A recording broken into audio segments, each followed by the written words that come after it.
Hello friends, आज मैं आप सभी के साथ 2 चम्मच काजू से बिल्कुल नए तरीके की मठरी बनाने की रेसिपी शेयर करने जा रही हूं। तो वीडियो को इन तक ज़रूर वॉच कीजिएगा। वेलकम बैक टू अंशु का पाकवान। मैंने 2 चम्मच काजू को पानी में रख दिया था फूलने के लिए, तो 10 मिनट पहले आप पानी में रख दीजिएगा। हमें यहाँ पे सॉफ्ट काजू का इस्तेमाल करना है, तो काजू हमारे ऑलरेडी सॉफ्ट हो चुके हैं। अब मैं इसे पानी से निकाल कर एक ग्राइंडिंग जार में डाल लूँगी। तो चलिए मैं यहाँ पे एक ग्राइंडिंग जार ले ली हूँ। इसमें हमें काजू को डाल लेना है और 1 से 2 चम्मच पहले पानी डालना है। एक बैग ज़्यादा पानी नहीं डालिएगा, पहले 1 से 2 चम्मच पानी डालिएगा और फिर इसे ग्राइंड कीजिएगा। ज़रूरत लगे तो आप यहाँ पे थोड़ा सा पानी और ऐड कर सकते हैं। तो चलिए मैं इसका स्मूथ पेस्ट बना ली हूँ।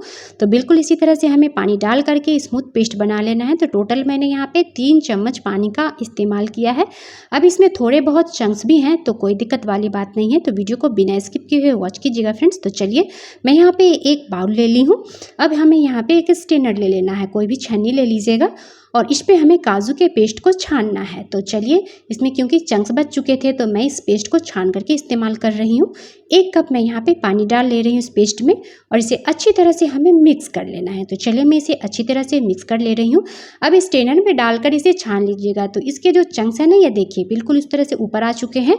तो हमें इस काजू के पानी का इस्तेमाल करना है, इस चंक्स का नहीं। तो इसे आप हटाकर साइड में रख दीजिए, बच्चों को दे दीजिए खाने के लिए या फिर आप बाद में खा लीजिएगा। तो फ्रेंड्स एक बात याद दिला देती हूँ, अगर आप सभी को मेरी रेसिपी और मेरी मेहनत अच्छी लगती हो तो मुझे सपोर्ट कीजिएगा। मुझे सपोर्ट करने के लिए मेरे चैनल पर नए हैं तो जल्दी से जल्दी मेरे चैनल को सब्सक्राइब कर लीजिएगा और वीडियो को लाइक भी कीजिएगा। अब यहाँ पे कोई भी बर्तन ले लीजिएगा। हमें यहाँ पे ले लेना है 1 कप ऑल पर्पस फ्लोर। तो मैंने यहाँ पे मैदा का इस्तेमाल किया है। तो ट्रेडिशनली इस रेसिपी को फ्रेंड्स मैदा से ही बनाई जाती है। इसमें हमें 1 पिंच डाल लेना है हल्दी पाउडर। ½ टीस्पून डाल लूँगी मैं यहाँ पे स्वाद के अनुसार नमक, आप अपने टेस्ट के अकॉर्डिंग नमक डालिएगा।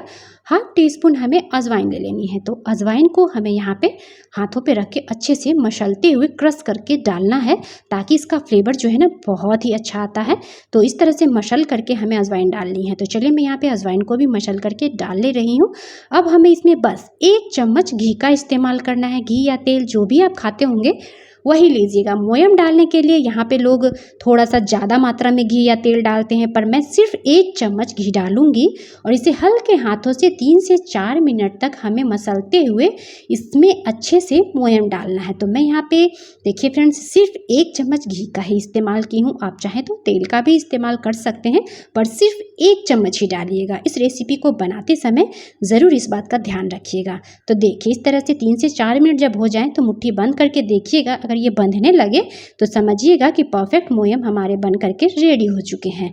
तो चलिए अब नेक्स्ट प्रोसेस बता देती हूँ। तो मैंने यहाँ पे ले लिया है काजू का पेस्ट, जिसमें मैंने पानी भी डाला था। अब इसी पेस्ट से हमें यहाँ पे डो बना करके तैयार करने हैं।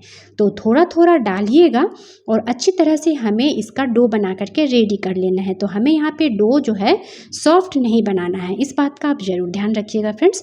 तो मैंने इक्वल क्वांटिटी में लिया है, मेजरमेंट का आप ज़रूर ध्यान रखिएगा फ्रेंड्स। तो 1 कप मैदा में मैंने यहाँ पे 2 चम्मच काजू का इस्तेमाल किया है और उसमें 1 कप मैंने पानी डाला है और इसी से हमें यहाँ पे डो बनाना है। तो इससे हमारे डो जो है ना बहुत ही अच्छी तरह से बन करके तैयार हो जाएंगे और हमारी मठरी जो है बहुत ही टेस्टी बनेगी। तो देखिए डो हमने तैयार कर लिया है, मैंने डो तैयार कर लिया है। इस तरह से आप प्रेस करके देखिएगा, थोड़ा सा मैंने हार्ड ही डो रखा है अभी। अब मैं इसे कवर कर दूंगी 5 मिनट के लिए, ताकि जो डो है हमारे 5 मिनट तक थोड़े से फूल जाएंगे, सेट हो जाएंगे और ये सॉफ्ट भी हो जाएंगे। तो चलिए 5 मिनट हो चुके हैं। अब मैं आपको दिखा रही हूँ, देखिए देख रहे हैं फ्रेंड्स डो हमारे थोड़े से सॉफ्ट भी हो चुके हैं। तो चलिए बिल्कुल इसी तरह से हमें एक बार और इसे मसल लेना है। अब हमें यहाँ पे तेल वगैरह का कोई भी इस्तेमाल नहीं करना है। तो अब इसमें से हमें छोटे छोटे बॉल्स तोड़ लेने हैं। तो नींबू के साइज़ का बॉल्स तोड़ लीजिएगा। जितना छोटा साइज़ का बॉल्स बनाइएगा उतनी ही टेस्टी आपकी ये मठरी बन करके तैयार होगी। तो चलिए इस तरह से हथेलियों पे रख करके गोल गोल बना लेते हैं। जितना आपको तैयार करना हो उतने थोड़े थोड़े से ले करके आटा में से और गोल कर लीजिएगा। तो फ्रेंड्स अगर आप सभी को मेरी रेसिपी अच्छी लगती हो तो मेरी वीडियो को लाइक और शेयर भी कीजिएगा, अपने फ्रेंड ग्रुप्स में ज़रूर शेयर कीजिएगा और फैमिली वालों के साथ भी। अब मैं इसे कवर कर देती हूँ जब तक मैं इसे बेल लूँगी। तो चलिए नेक्स्ट प्रोसेस करते हैं। तो कोई भी आप यहाँ पे सरफेस पे जिस पे आप बेलना चाहते हैं उस पर बेलिएगा। तो मैं यहाँ पे चकले का इस्तेमाल की हूँ। इसमें मैं ना तो आटा लगाऊंगी, ना तेल लगाऊंगी, ना घी लगाऊंगी, फिर भी ये बहुत ही अच्छी तरह से और आराम से बेल जाती है। कोई भी प्रॉब्लम नहीं आएगी आपको बेलने में इस मछली को। तो देखिए मैंने यहाँ पे ना तो सूखा आटा लगाया है, ना तो तेल का इस्तेमाल किया है, ना घी का इस्तेमाल किया है। बस 1 चम्मच घी ही मैंने मोये में डाला था। काजू मटरी बनाइएगा, आपकी बहुत ही टेस्टी बनेगी। इस तरह से हमें पतला सा बेल लेना है। देखिए मैं उठा के दिखा रही हूँ फ्रेंड्स। तो देखिए बिल्कुल इसी तरह से हमें पतला सा इस पूरी को बेल लेना है। बिल्कुल पूरी साइज़ का बेलिएगा। अब हमें बीच से फोल्ड कर देना है। उसके बाद हमें इधर से भी उठा लेना है और इस तरह से प्रेस दीजिएगा, फिर उठाइएगा और इस तरह से हमें शेप दे देना है। तो शेप आप चाहे जैसा भी बनाना चाहते हैं उस शेप का आप बना सकते हैं। तो इस रेसिपी को एक बार ट्राई कीजिएगा फ्रेंड्स और कमेंट करके मुझे ज़रूर बताइएगा कि आप सभी को मेरी रेसिपी कैसी लगी। तो इस तरह से हमें बेल लेना है। अब एक फॉक ले लीजिएगा और इस तरह से हमें यहाँ पे फॉक की मदद से होल कर देना है। तो आप पूरे में भी चाहे तो थोड़ा थोड़ा कर दीजिएगा, क्योंकि हमें यहाँ पे मटरी बनानी है तो मैं इसे फूलने नहीं दूंगी। हमें यहाँ पे फुलाना नहीं है फ्रेंड्स, कोई पूरी या पराठे नहीं बना रही। तो बिल्कुल इसी तरह से सारी मटरी हमने बना करके रेडी कर लिया है। तो देखिए कितना सुंदर लग रहा है ना देखने में। तो चलिए अब इसे फ्राई कर लेते हैं।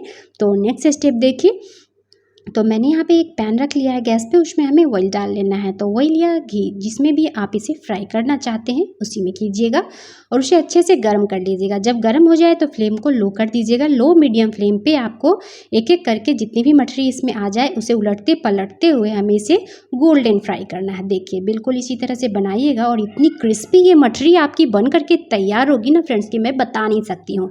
वो बनाइएगा तभी आपको पता चलेगा। तो चलिए बिल्कुल इस तरह से उलटते पलटते हुए हमें क्रिस्पी करारी मछली बना करके तैयार कर लेनी है। और सबसे खास बात है इस मछली की फ्रेंड्स कि आप इसे 2 महीने, 3 महीने, 4 महीने भी स्टोर करके रख सकते हैं और ये ख़राब भी नहीं होगी। तो बिल्कुल इसी तरह से मैंने फ्राई कर लिया है। जो जो हमारे फ्राई हो चुके हैं उसे मैंने निकाल लिया है और दूसरे बैच भी मैं इसी तरह से डाल लूँगी। उलटते पलटते हुए अच्छी तरह से इस मछली को आप फ्राई करके निकाल लीजिएगा। तो चलिए सारी मछली को मैंने बना करके रेडी कर लिया है। अब देखिए अब हमें इसे एक प्लेट में निकाल लेना है। बिल्कुल इसी तरह से इस मछली को आप एक बार ज़रूर ट्राई कीजिएगा। मछली बनाने के सबके अपने अपने तरीके होते हैं फ्रेंड्स, पर मेरा तरीका बिल्कुल अलग है। तो अंशुका पाकवान स्टाइल से ये मछली आप ज़रूर बनाइएगा। तो देखिए अभी मैं आपको इसकी क्रिस्पीनेस सुनाती हूँ, कितनी क्रिस्प है हमारी मछली। सुन लिए फ्रेंड्स इसकी आवाज़ कितनी क्रिस्प है ना। अब मैं तोड़ के भी आपको बताती हूँ। वाह क्या मस्त इसमें से आवाज़ आई है, इतनी टेस्टी, ऊपर से क्रिस्पी और खास्ता हमारी मठरी बन करके तैयार हुई है ना फ्रेंड्स। तो इस रेसिपी को ट्राई करना तो बनता है। त्योहारों पे मिठाई खा खा कर बोर हो गए हैं तो कुछ नमकीन भी बना लीजिए फ्रेंड्स। तो इस नए तरीके से काजू मठरी की रेसिपी को आप ज़रूर ट्राई कीजिएगा। यकीन है मुझे कि आप सभी को मेरी ये रेसिपी पसंद आई होगी। तो चलिए मिलते हैं नेक्स्ट वीडियो में। Bye bye and take care.